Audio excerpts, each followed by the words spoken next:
I'm showing you this photo of Donald Trump with no hair transplants and no bronzer, not to mock him, but to show you the absurdity of it all. As part of Donald Trump's late night meltdown on Sunday, he kept on posting these photographs of himself to show what good photographs and good portraits of himself look like. And he wanted to make it very clear that there's a painting of him in Colorado at the state capitol building put up by the governor of Colorado. And Donald Trump says it is a distorted portrait of himself. And he said that the artist must have lost her talent as she got older because he says it's very bad and needs to be taken down immediately. And then he shows what the portrait of himself looks like. And then he just starts posting photos of himself and portraits of himself and memes of himself. I mean, folks, we're not talking about running for the class clown of third grade. And no offense to class clowns of third grade, but this is the presidency. Like, can we grow up and not normalize this behavior? This is the leader of what was once the leader of the free world before Donald Trump in under 70 days squandered that. He squandered that, frankly, really in the first week or so. And then this is what he kept on posting last night over and over again. So this was like 9:30 his time. The failing New York Times insists on using little Peter Baker, a bad writer, Obama biographer, to write long and boring fake news hit pieces against me. The only people with less talent than Peter are his wife and, of course, Maggot Hagerman. It's stupid. Again, this would make a petulant third grader, no offense to petulant third graders, look mature. It is humiliating. It is a weapon of mass humiliation. Then after that, at 9:49 p.m. His time, or 8:49 p.m. his time, he goes, "Why would the now highly discredited 60 Minutes do a puff piece on George Clooney, a second-rate movie star?" What in the world? Look, there are real issues right now, real suffering taking place in this country caused by this maniac. People don't know if they're going to get their Social Security check next month. As Donald Trump's puppet master, Elon Musk, says that Social Security is a Ponzi scheme. Donald Trump's Commerce Secretary, Howard Lutnick, says if you complain about not getting your Social Security check, you're probably committing crimes and fraud. People don't know if Medicaid is going to still be around tomorrow. In the MAGA Republican budget, it calls for basically the total obliteration of Medicaid. Donald Trump has signed an executive order to try and eliminate the Department of Education.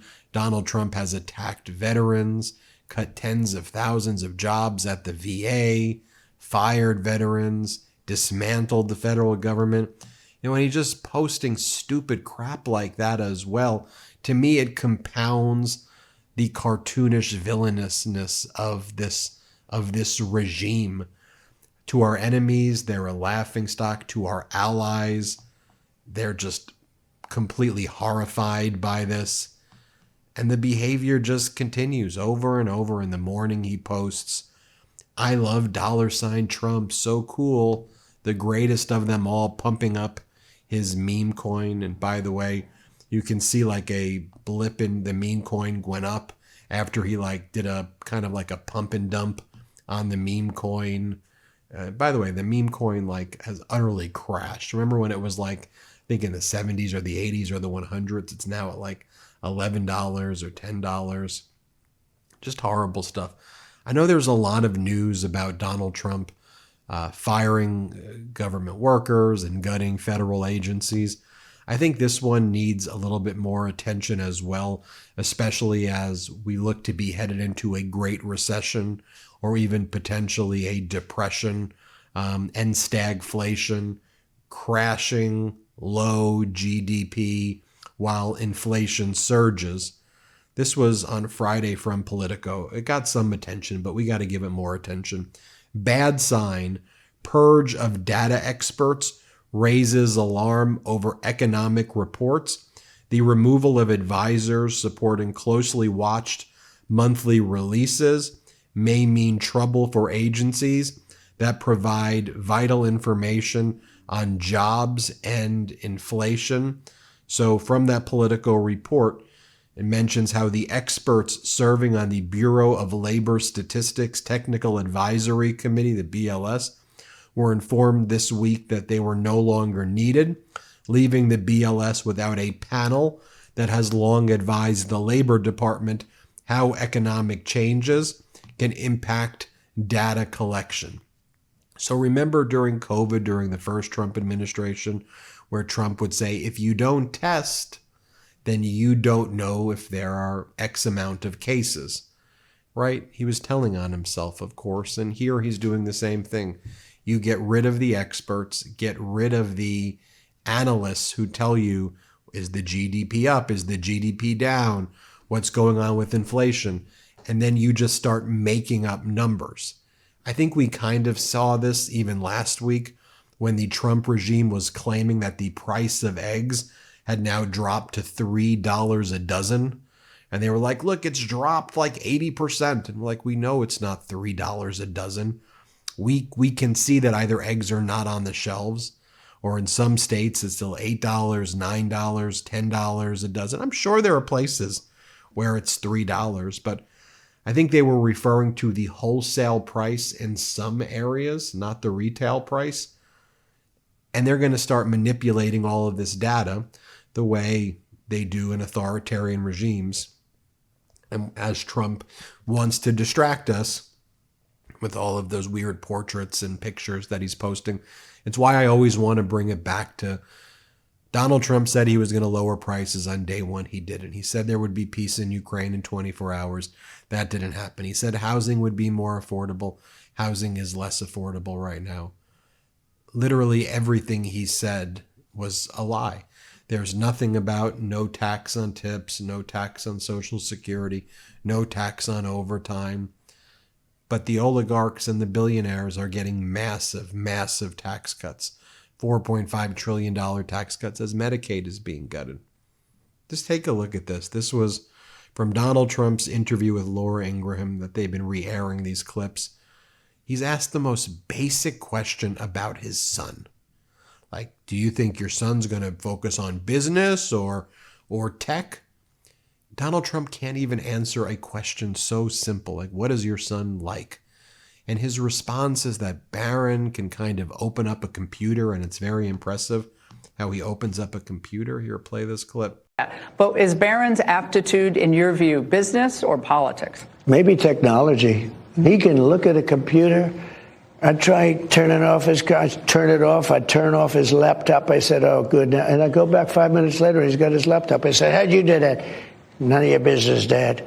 No, he's got an unbelievable aptitude in technology. So I've been drinking way less lately because the fallout for me the next day just seems to get worse as I get older. But sometimes I still want to kick back without the hangover or that bloated feeling.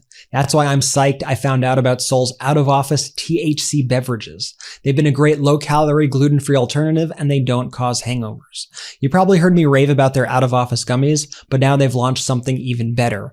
Out-of-office THC beverages, and they are exactly what I've been missing. I cracked open a raspberry lemonade last night, felt like I was sipping summertime in a can. It's this perfect little microdose of THC and CBD that gives you that chill, euphoric feeling, no hangover, no regrets. And the flavors, raspberry lemonade and cucumber melon lime, total crowd pleasers. Plus, you get to pick your dose, 2.5 milligrams or 5 milligrams THC in 6, 12, or 24 packs, so you could ease into your vibe your way. Sol's drinks have become a go-to in my house. They've really helped me chill out after a crazy day, and you know I have a lot of those, and I love the company's emphasis on health and wellness. By the way, shout out to the founders, Mike and Angie Lee, a former pro boxer and a wellness speaker who built Sol to offer natural alternatives to stress, sleep, focus, you name it. The MeidasTouch Network is a sibling-run business, so I love seeing siblings doing great work in other spaces. So if you want to feel your best, head to getsol.com and use code Meidas for 30% off your order. That's 30% off your order using code Meidas. One last time, getsol.com and code Meidas, M-E-I-D-A-S, for 30% off. I reported on this yesterday, but it's worth mentioning again that the White House is trying to sell corporate sponsorships for the White House Easter egg roll this year? Are they going to try to make up for the fact that it's now being projected that tax revenue will drop by 10% or over $500 billion amid turmoil at the IRS, staff cuts and disruptions related to U.S. Doge service is now causing the IRS to be unable to kind of take in the revenue that it even needs? By the way, if you look at the way Trump runs his businesses, look at Trump Media last year, $400 million loss, only brought in $4 million in revenue. This guy's bankrupted things over and over again. So now all the billionaires are not going to pay their taxes, or they're going to use loopholes and think that the IRS isn't going to go after them because Trump's firing all the people who deal with enforcement there. The rest of Americans are going to pay our taxes, pay our fair share. And Trump's going to go and we're not going to collect tax revenue that's needed. So Doge is going to cost trillions of dollars in what they are doing in gutting the IRS. And then what's the IRS doing as well? Well, they're cutting a deal with ICE to give over the private data of people who are non-citizens who have been paying their taxes, so ICE can target the tax-paying migrants who don't have their citizenship, as Donald Trump's revoking the citizenship of over 500,000 people here lawfully, Cubans, Venezuelans, Nicaraguans, Guatemalans, Haitians, a lot of people, by the way, who are Trumpers. So he's going after that. He's going to find their data in the IRS system. Also, just in general, people who may not be here lawfully, not have like a lawful protected status, but may be here but paid their taxes, like hardworking people. Trump's going to use the database to target them and find them, and then do what he's done, which is kidnap them and then send them to concentration camps in El Salvador, or send them back to the country where they may be political exiles, back to the repressive regime that probably will kill and torture them. I mean, literally, the Trump regime, they have blood on their hands. There's no other way around it. I'm going to do a whole other video about some of these individuals who Trump kidnapped and sent to El Salvador, like Andres, a gay barber from Venezuela, came to the U.S. lawfully, asylum seeker, fled the repressive Maduro regime, had a court appearance in the next week as an asylum seeker. Trump kidnapped him, sent him to El Salvador concentration camp. No one's ever heard from him again. There was a Time magazine photojournalist in the El Salvador concentration camps who saw someone crying and saying, "I'm a barber. I'm just a hairdresser. I'm not a gang member." And the fear on this, we believe that that's Andres. But now Kristi Noem, Donald Trump's Homeland Security Secretary, she does this whole cosplay thing. She like goes place to place and she like dresses up in the different outfits. So she's now going to go to El Salvador, and let me tell you what she's going to do. They're going to go take photos and videos next to people with tattoos who look like horrific gang members. And then she's going to go, "See, this is the type of people we're locking up here. This is the type of people." My whole point is people have due process in the United States of America. You can't just kidnap people and send them to El Salvador concentration camps. If people are engaged in crimes, then put a list, say what their crimes are, say what they did, and don't just show me random people with tattoos. Okay? I want to know the people you kidnapped. What was your criteria for saying that they were terrorists, enemy combatants in a war to send to a concentration camp in El Salvador? And then when their retort is, well, what type of due process do murderers give their victims? You heard that one? The victim didn't get due process from the murderer. Well, guess what? The United States of America is supposed to be better than the murderer. We're supposed to have due process. so we can make sure the bad guys get found. And my view, as a law and order person, take the book and throw it hard at any criminal. Deport them back to their country or put them in jail. Criminals should be prosecuted to the fullest extent imaginable or possible under the law within the confines of our constitutional system and what it allows. Not cruel and unusual punishment. Let me be clear about that. But if people are innocent people should not be being sent to concentration camps in El Salvador. Let me share this with you. Former President Biden posted this picture with the former First Lady, Dr. Jill Biden. And former President Biden posted this as well. 15 years ago today, I stood with President Obama as he signed the Affordable Care Act into law. It was a big deal then and still is today. Under my administration, we focused on building the success of the Affordable Care Act. I'm proud that we helped a record number of Americans sign up for marketplace coverage and significantly lowered the cost of prescription drugs and premiums. I believe that healthcare is a right, not a privilege, and we should always protect it. We should always protect it. I couldn't agree more with that. Hit subscribe. Let's get to 5 million subscribers. Thanks for watching. Have a wonderful day. Can't get enough Meidas? Check out the Meidas Plus Substack for ad-free articles, reports, podcasts, daily recaps from Ron Filipkowski, and more. Sign up for free now at MeidasPlus.com.